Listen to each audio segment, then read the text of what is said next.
Addiction comes in so many forms. People have addiction to more than just drugs, more than just alcohol. They've got food addictions. What types of foods? Probably mostly sugar, right? Because sugar is like this stimulant, and breaking yourself from sugar is so difficult.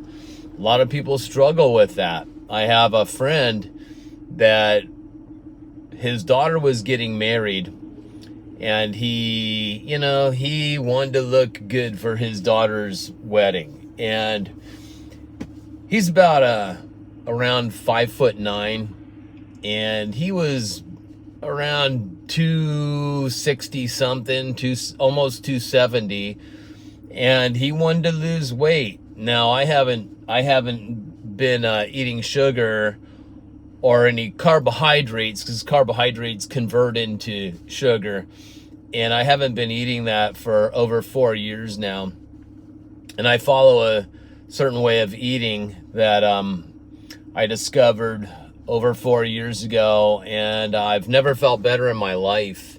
And the cravings for sugar have gone away now, and that's a difficult thing for people, especially like my friend. He goes to a store, a grocery store or whatever, even like, here in San Diego, we've got 7-Eleven, and you walk in and they've got all these snacks and stuff on the shelves, and it's just stuff that he says he can't resist, when he sees it, and if you think about it, all the packaging that you see, like at the grocery stores, they have flashy colors on them, and those colors are to hypnotize you. They capture your sight, and then they stimulate something inside of you where you just can't resist, right? So this is what my friend was battling, and but it wasn't much of a battle, because his addiction always won, because he just gave up the fight. And so he wanted to look good for his daughter's wedding, and he wanted to go by the way I eat. If you're wondering how I eat, I do this thing called the carnivore diet. I've been following it for a few years now. Myself, never felt better. So anyway, my buddy did this, and he followed it strictly. Like, wow, I was really like, no way, dude, you're doing it. And he just started melting away, and before you knew it, he had to buy a whole new wardrobe, which he did. He bought a whole new wardrobe because he lost, well, let's see, in just a couple months, he lost almost 70 pounds. He went down to 201 from 260 something. So he lost over 60 pounds. And everybody was blown away when they saw him. It was a big difference, because 60 pounds on a guy that stands 5'9", that's a huge difference, right? Makes a big difference. So he never felt better. He said he got off all his medications that he was on in such a short time. Didn't need to run to the doctor, because I guess this dude, he visits the doctor quite often, right? Because he just feels unhealthy all the time. So he never felt better in his life, he said. And when the wedding, now I was telling him he could probably get down to 190 or 185, which he could have if he would have done some more exercising. But here's what happened. Like a week or two before the wedding, all these people were flying into town, and he started going out again, right? And he started eating stuff that, you eat when you go out, and started drinking again. He gave up drinking as well, alcohol, and gave up soda and all that stuff. And but he started doing it when these people came back, and he thought, well, he had applied the what I taught him about this diet and all that. He did it, and he figured he could bring these foods back into his life, have some drinks here and there, live more of a balanced life instead of something so extreme. And what happened was, before you know it, the wedding's done. Everybody's complimenting him, telling him how great he looked. The wedding's done. And in just, about 8 weeks, he blew right back up again. And now it's his eating and drinking is more out of control than when he started this process of change. And unfortunately, if he doesn't break himself of this habit, then he's going to keep on growing, and he's going to keep on feeling worse. And he got back on all his medications again, and now he's back to going to the doctor all the time and feeling terrible. And here's the other thing. His personality's changed quite a bit, because now he's miserable with himself and he takes it out on others. So he's grumpy, he's not as happy anymore. He's always weighing himself every day to see if some miraculous thing happened, to his weight. Maybe it melted off, maybe, and it's just not happening for him. And it makes me sad to see my friend go down this spiral, going back to his old habits, and now these old habits are worse than when he started. I bet a bunch of you can understand that, right? You have this thing, and maybe you don't call it an addiction. It's just a little something. But, an addiction is just, you're stuck in the same cycle, repeating the same things over and over again, hoping for different results, but it just doesn't happen. What do? You have to actually change the way you think, change your mind, change the way you think. And by changing the way you think, there's the desire there. You want to change the way you think. Even Paul, you read the writings of this guy that writes all these different books in the Bible and or letters, and you read about him, and he talks about almost like he's got two different minds, like he's two different people. He talks about there's this part of him that wants so badly to do what's right, but there's this other part of him that chooses to do what his desires truly aren't, but he has this flesh in him, he says. This flesh which creates this desire to go back to the old habits. He wants to give up those old habits. He's tried to give up those old habits, and maybe a few months goes by, maybe a few years goes by.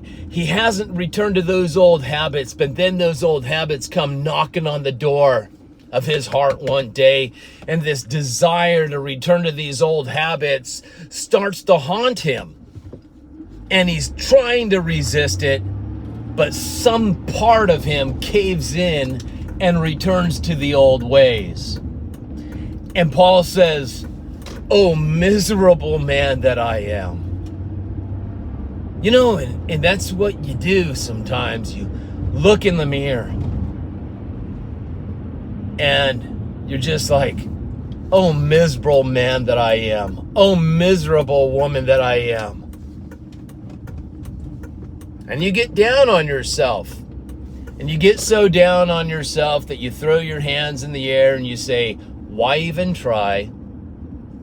And so you stay stuck in that cycle of repeating over and over again the very thing you wish you could stop. And you know that the strength to stop this thing is within you, because you've done it before.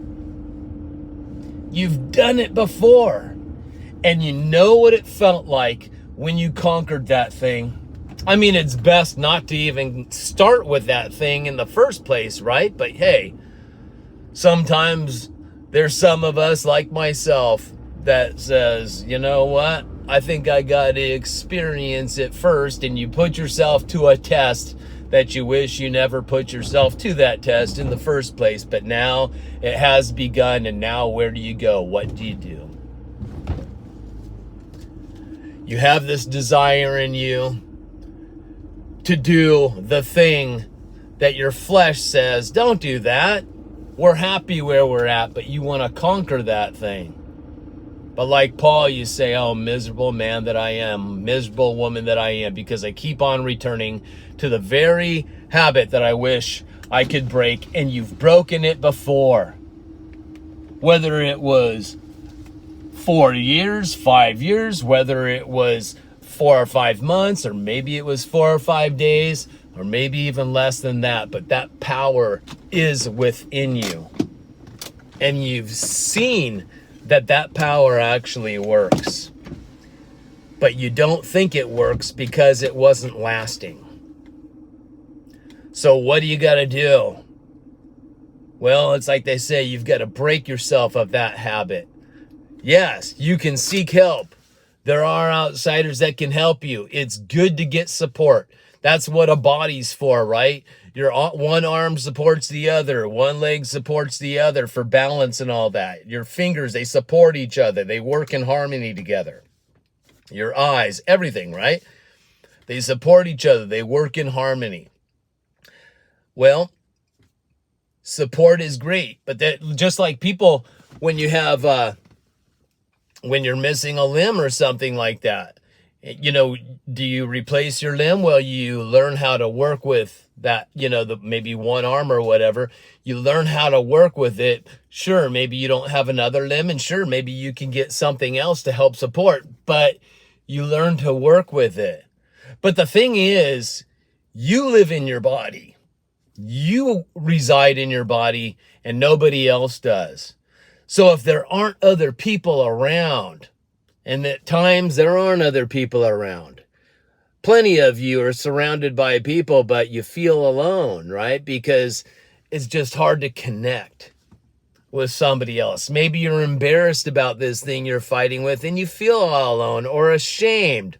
Or maybe you go to church and you're like, man, I'd be such a bad example. I'm going to stumble everybody if they find out about my habit or whatever it is. So what do?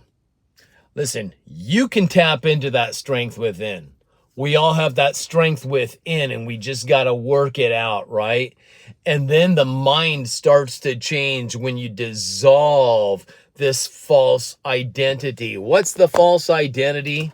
The false identity is the addict. It might seem like the truth. Your behavior might show that that's the truth. No, you are this. You're an alcoholic. You're a sugar addict. You're a smoker. You're a drinker. You're a druggie.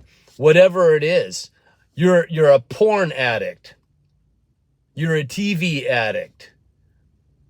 You're addicted to being depressed, right? All these addictions, and when you actually start to call these addictions who you are by saying, I am, and I'm not talking about being in denial, you guys. Just don't say I am anymore. Just be in denial about it. No.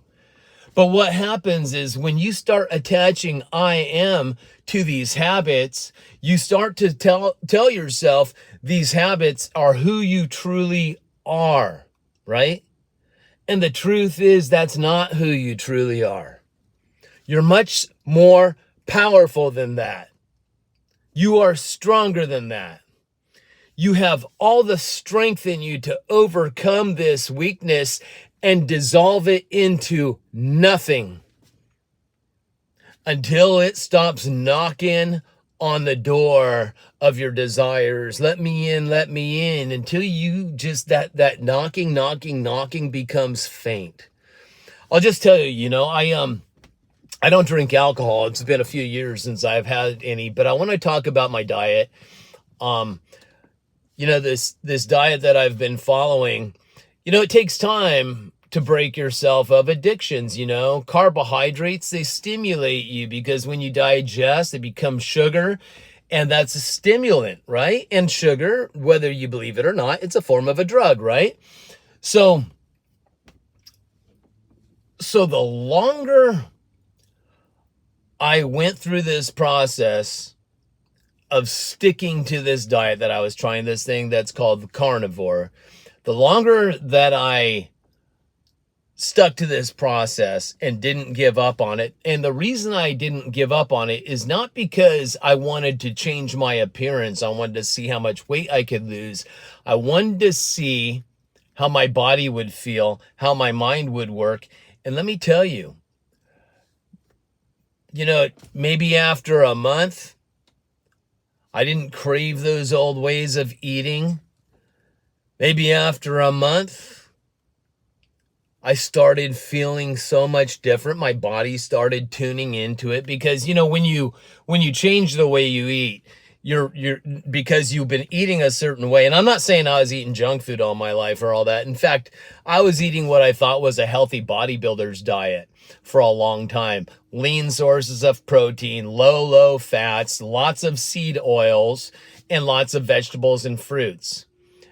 And when I started to not to change the way I was thinking, but introducing myself to a new way of thinking, that perhaps this carnivore thing works really well. I hear all these different doctors online talking about it. I've listened to them give lectures amongst audiences of other doctors. Look up Dr. Anthony Chaffee if you're interested in this. I've learned a lot from that guy. There's many others, but Dr. Anthony Chaffee, he's here on YouTube. Chaffee, I think, is Chaffee, perhaps. I think that's how you spell his name. But just super interesting stuff. My friend applied his principles and felt amazing, but he returned to his old habits. Kind of like in the Bible, Jesus says a dog will return to its own vomit, right?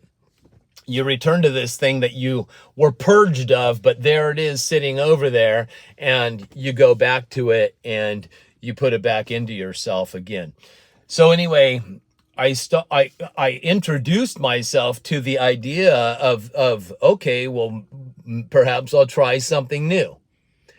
I started trying it. Now, I know a lot of people I've spoken to that have tried this, but they haven't given it enough time, right? Most people won't give anything enough time to make a difference because they didn't get instant results. They give up quickly. Just like I'm going to go work out at the gym. My gym's right down there. I'm going to go work out, right? Do you know how many people that want to go work out, they want to lose weight, they want to get in shape, they want to get stronger, more flexible, whatever it is, and they try it for a couple of weeks, maybe a month, maybe even 2, and they didn't get the results that they were hoping for, and it gives them an excuse to give up and go right back to their old ways. You didn't give it enough time. You've got to break yourself of this old thinking, and that takes time, right? Some people less time, some people more. But it's a mindset, you guys. It's a mindset. And when you set your mind on this thing that you are going to do, that's when your habits will change.